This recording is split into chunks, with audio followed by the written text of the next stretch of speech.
Good afternoon. We have breaking news of a major explosion in the city of Beirut, Lebanon.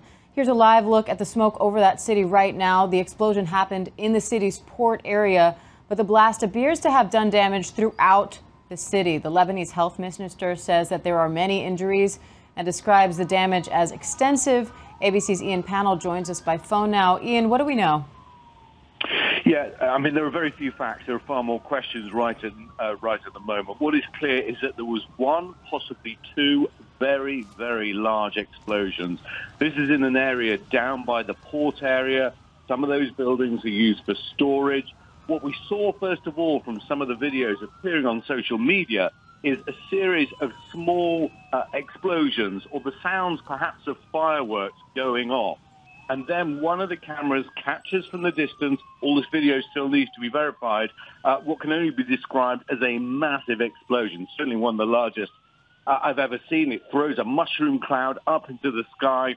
Windows are blown out, the facades of buildings are blown out, and the damage is extensive. I've even seen someone in Cyprus, which is an island out in the Mediterranean, saying they heard and felt the shockwave from that explosion. I've seen video of it from multiple angles. The question, of course, is what actually happened. Was this just a fireworks storage area? We know it comes at a time of increased tension between Israel and Hezbollah, which is a militant group that's part of the government there. There have been armed attempts by both sides against each other. Israel is constantly going after Hezbollah in Syria. People on the ground are asking the question, was this a military strike?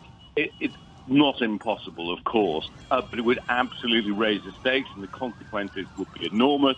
Was it just simply an accident that happened in an area where at least fireworks, if not some kind of munitions, were stored?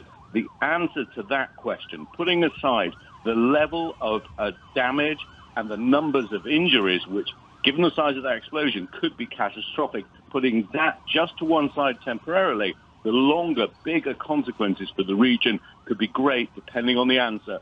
Was it foul play or was it an accident? Diane? It's a big question that we'll need answers. But looking at this image, Ian, I mean, it's incredible. It looks like a war zone. We're hearing reports of ceilings collapsed, balconies knocked down, glass everywhere.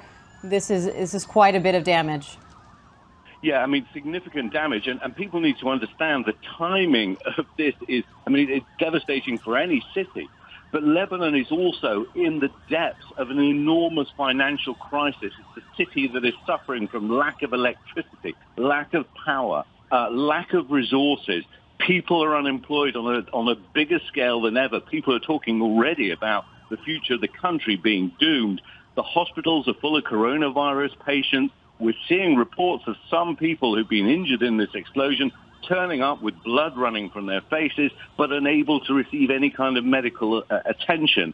So Beirut is not equipped to handle any kind of explosion and the consequent injuries of this kind. The truth is, not many cities would be, but certainly not Beirut, certainly not Lebanon, not now. The timing could not have been any worse. That's for sure. We see so many places dealing with things that would have been challenging in normal circumstances, and this certainly qualifies, but let alone within a global pandemic. We're wishing them well. Ian, we appreciate the report. We know you'll stay on this for us. And again, so many questions still left to be answered as to what caused this explosion. Ian Pannell, we appreciate the report. Thank you. Thanks, Dan. And do stay with us with ABC News Live for continuing coverage and additional news, context, and analysis. Stay safe, everybody.